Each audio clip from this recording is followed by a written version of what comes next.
আমি ভালো নেই। না, না, আমি ভালো আছি কি নেই এই কথাটা আর এখন কাউকে জানাই না। একটা সময় ছিল যখন মনের অবস্থাটা কাছের বন্ধুদের, প্রিয় মানুষকে, নিজের লোকদের জানাতে খুব মন করত।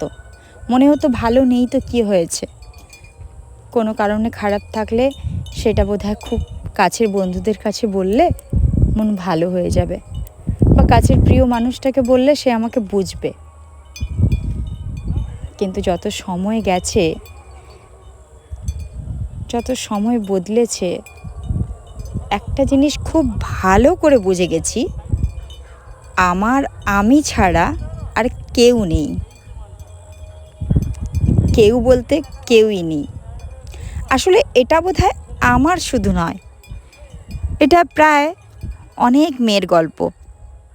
একজন মেয়ের তার নিজের বলতে কিন্তু সেইটুকুই। সে যতটুকু ভালো থাকে ততটুকুই তার নিজের। নিজের চাওয়া পাওয়া, নিজের সব কিছু আমরা বিসর্জন দিয়ে দিই। কখনো বাবা মাকে ভালো রাখার জন্য, কখনো প্রিয় মানুষকে ভালো রাখার জন্য, আবার কখনো বা সন্তানের ভালোর জন্য। কিন্তু কি জানো তো, সব কিছুই না কেমন রহস্যময় জীবন হয়ে যায়। সব কিছুর মধ্যে আমাদের জীবনের রহস্যটা বেড়ে ওঠে। আমরা বুঝতেই পারি না কাকে ভালো রাখতে গিয়ে কার ক্ষতি করে ফেলি। ক্ষতি করতে মন কিন্তু কোনো দিনই চায় না, ক্ষতি করার কথা কোনো দিন ভাবতেও পারি না। তবু কিছু মানুষ কিন্তু আমাদের দ্বারা আঘাতপ্রাপ্ত হয়। এখন সেইটার জন্য আমি নিজে কতটা দায়ী, কতটা দায়ী নয়, সে বিচার তো কেউ করবে না, নিজেও বুঝতে পারা যাবে না। আর তখনই নিজের মধ্যে চলে এক অসম্ভব রকমের অপরাধবোধ। এবার সেই অপরাধবোধের জন্য নিজে কতটা দায়ী তা তো জানি না, কিন্তু সেই অপরাধবোধ নিজেকে বড্ড ক্ষতিগ্রস্ত করে। নিজেকে ধীরে ধীরে ধীরে একটু একটু করে শেষ করতে থাকে। কিন্তু লোকের তাতে কি? যারা তোমায় দোষারোপ করে ঠেলে দিতে পারে একপাশে, তারা তো বরং এতে আনন্দই পাবে। আর যাদের তুমি খুব আপন করে, যাদের চিন্তায় মগ্ন হয়েছিলে, তারাও তোমাকে আঙুল দেখিয়ে বলবে তুমিই দোষী।